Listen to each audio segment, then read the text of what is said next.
Derivative products are called this way because their value derives from the trend of the value of an asset or from the occurrence in the future of an objectively observable event.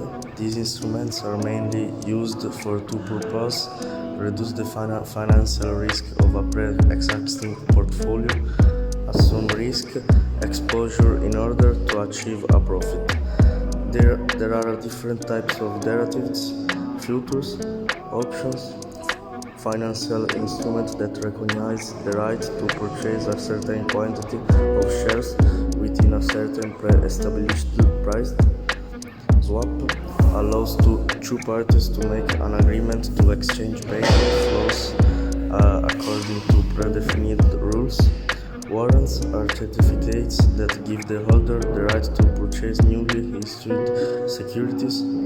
Futures: the operator who buys the future takes a long position long, while the operator who sells the future takes a short position short. The underlying asset of a future can be a stock, a bond, a long-term interest rate, a short-term rate, a currency, or a stock index. Future represent an obligation that the buyer must respect, that is, he is obligated to buy at a certain price or to sell at a certain price.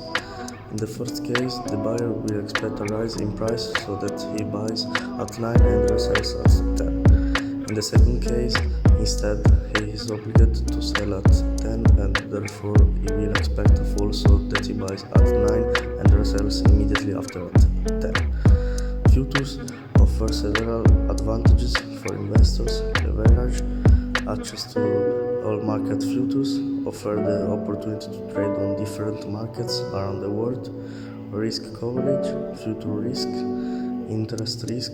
It concerns the changes in market rates that affect the price of debt securities.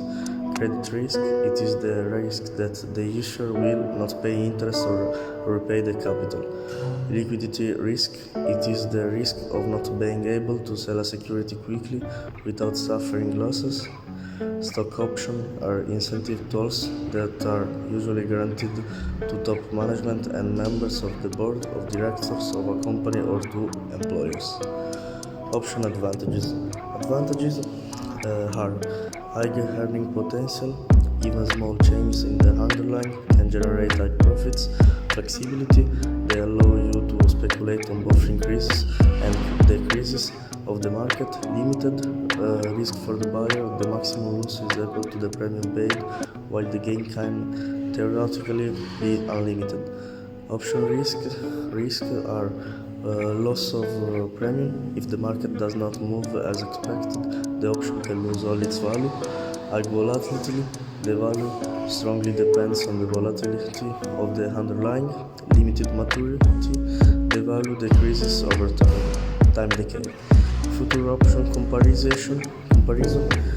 Futures obligation: both parties are obligated to conclude the transaction at maturity. Maturity: they have a specific date on which the contract must be settled. Trading: they are traded on regulated markets. Maturity: the right can only be exercised by a certain date. Trading: they can be traded on or off the exchange. We can therefore say that derivatives offer great opportunities but also involve high risk. To use them effectively, in-depth knowledge, conscious risk management, and a well-defined strategy are essential. All in this way can they become useful tools in financial management rather than a source of losses.